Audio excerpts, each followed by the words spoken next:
Assalamualaikum warahmatullahi wabarakatuh.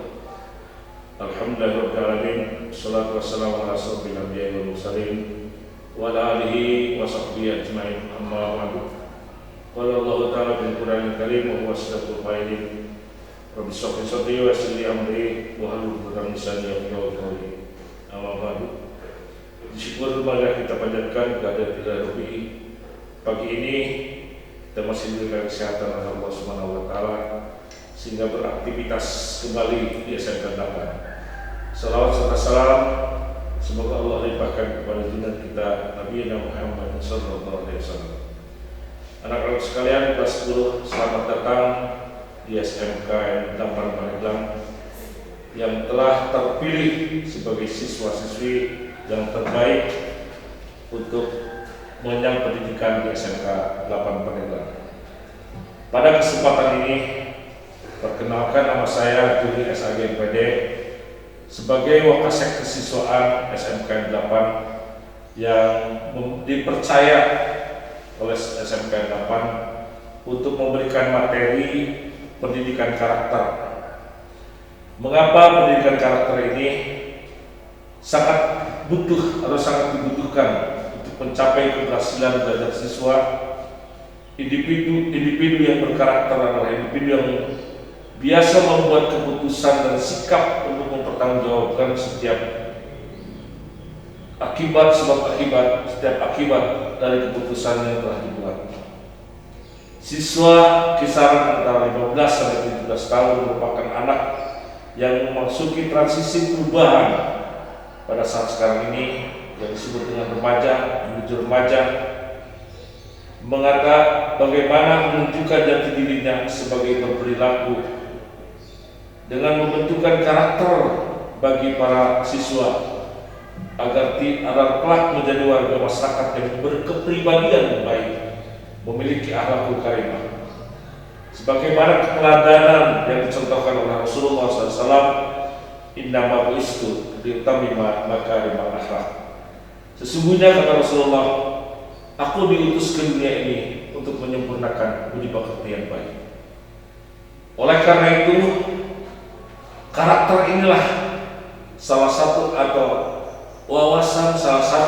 sikap yang harus dibangun dari masa pendidikan, mengenal pendidikan bagaimana pendidikan di SMK 8 yang bernuansa religius akan berimbas kepada kehidupan kepribadiannya dan kepada masyarakatnya, baik lingkungan di keluarga, lingkungan sekolah maupun lingkungan masyarakat yang lebih luas. Selanjutnya, bagaimana tata krama ini siswa ini adalah sopan santun, keteladanan, sebagaimana tadi yang dicontohkan oleh Rasulullah SAW. Yang terkecil kita contoh sikap kita ketika ketemu dengan teman mengucapkan salam, dan ketika berpakaian dengan yang sopan, bagaimana bisa menempatkan pakaian di sekolah, pakaian di rumah, pakaian di lingkungan masyarakatnya. Ini salah satu cara-cara berpakaian. Kemudian ketika kita makan, jelas kalau orang yang memiliki akhlakul karim, yang memiliki karakter yang baik, diawali dengan bismillahirrahmanirrahim, duduk dengan baik, dinikmati dan diakhiri dengan alhamdulillahilladzi atamana wa safara jalan muslimin. Oleh karena itu, maka tata krama inilah telah menjadi kebagian pergaulan sehari-hari. Ketika ketemu dengan teman, bersapa, ketika melakukan tindakan yang baik, sehingga kita memiliki cermin keteladanan siswa-siswi SMK 8 yang baik. Kemudian orang yang berpenampilan, salah satu pakaian. Kenapa pakaian ini harus dijadikan suatu contoh sebagai seorang muslim, siswa SMK 8 yang memiliki etika yang baik, yang memiliki adab yang baik, maka tiada lain harus berpakaian yang rapi. Bagaimana berpakaian rapi? Ini telah dicontohkan menutup aurat. Jelas aurat ini salah satu kewajiban untuk aurat ini, untuk menyongsong bagaimana memiliki kepribadian yang baik. Alhasil, realisasi daripada sikap itu sendiri maka ditampakkan, dicontohkan, dilakukan dalam kehidupan sehari-hari. Terutama kalau siswa ini sudah memiliki karakter yang baik, maka dia akan selalu melekat di dalam hatinya. Selanjutnya, bagaimana sinkronisasi antara agama di sekolah. Agama merupakan salah satu landasan yang sangat pokok di dalam kehidupan sehari-hari. Makanya kalau kita lihat sinkronisasi ini antara agama dan perilaku, agama adalah tidak, agama adalah kacau. Artinya agama ini mengikat dalam kehidupan sehari-hari, mengatur, mewajibkan tata cara bagaimana kehidupan dalam kehidupan sehari-hari. Pendidikan maupun dan kemampuan masih dipercaya oleh sebagai media apapun. Teknologi yang begitu tinggi, teknologi yang begitu canggih tidak bisa dielakkan lagi. Kenapa? Perbesar budaya yang begitu luas sekali. Maka kalau tidak memiliki dasar yaitu agama, agama merupakan salah satu benteng dalam kehidupan sehari-hari, sehingga bisa mengendalikan, bisa memfilter.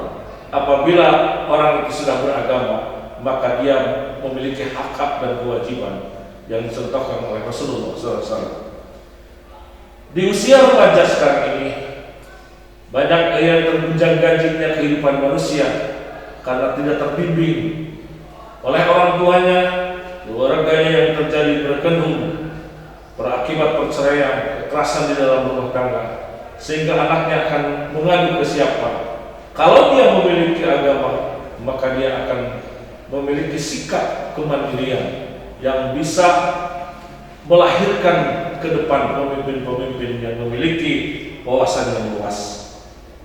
Disinilah pendidikan agama di sekolah mendapat beban dan tanggung jawab moral yang tidak sedikit, apalagi dikaitkan dengan upaya pembinaan mental remaja.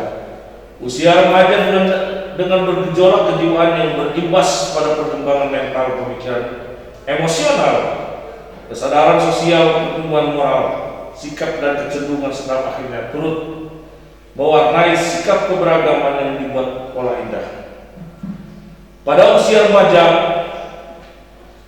ditinjau dari aspek identitas dan mental, kekritisan dalam merangkum pemikiran-pemikiran beragama yang muncul.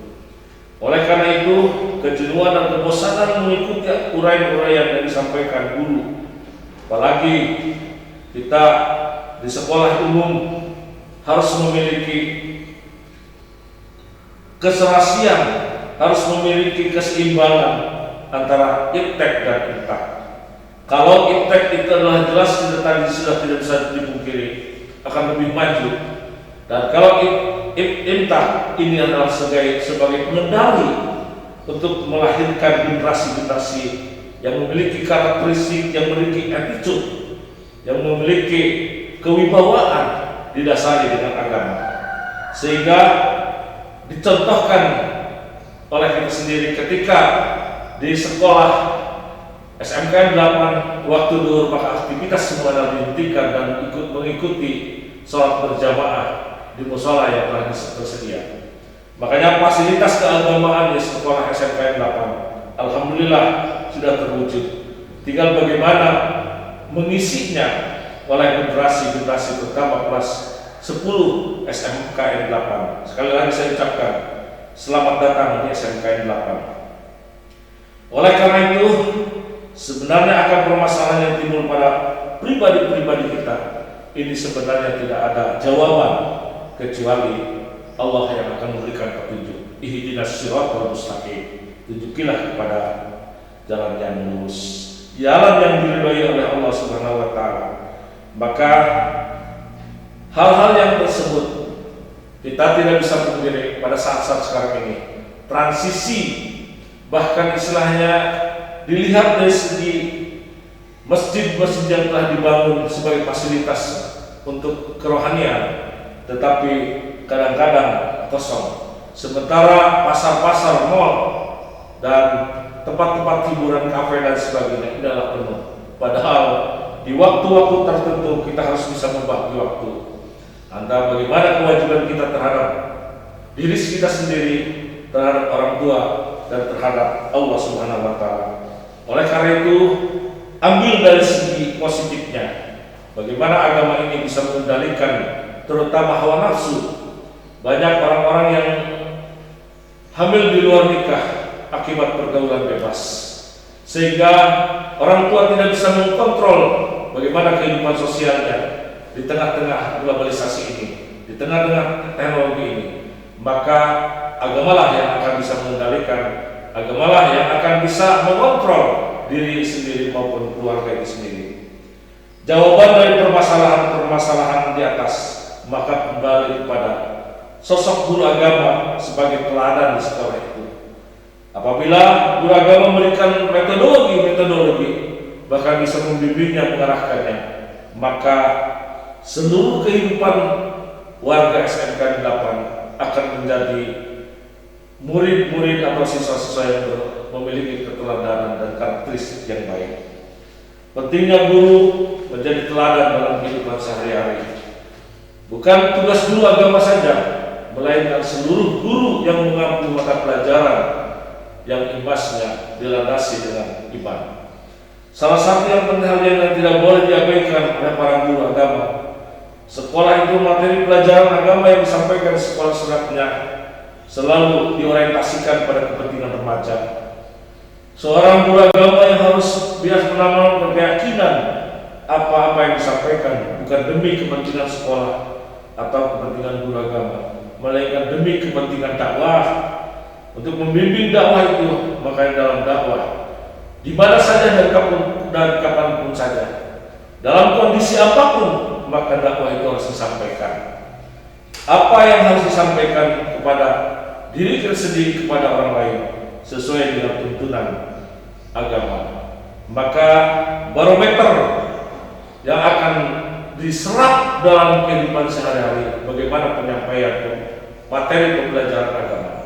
Maka guru agama harus memiliki metodologi yang sesuai dengan responsif, yang sesuai dengan karakter anak, yang sesuai dengan kejiwaan anak peserta didik, terutama kelas 10, untuk menyerap bagaimana pendidikan agama itu yang bisa terserap. Minimal bisa membaca, bisa melaksanakan sholat kewajiban yang 5 waktu.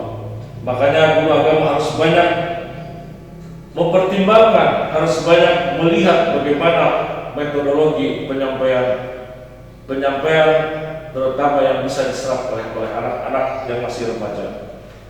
Oleh karena itu, guru agama harus memiliki metodologi dakwah. Yang pertama, dakwah bilisan. Dakwah bilisan ini jelas adalah ucapan-ucapan yang baik yang disampaikan yang sesuai dengan tuntunan agama.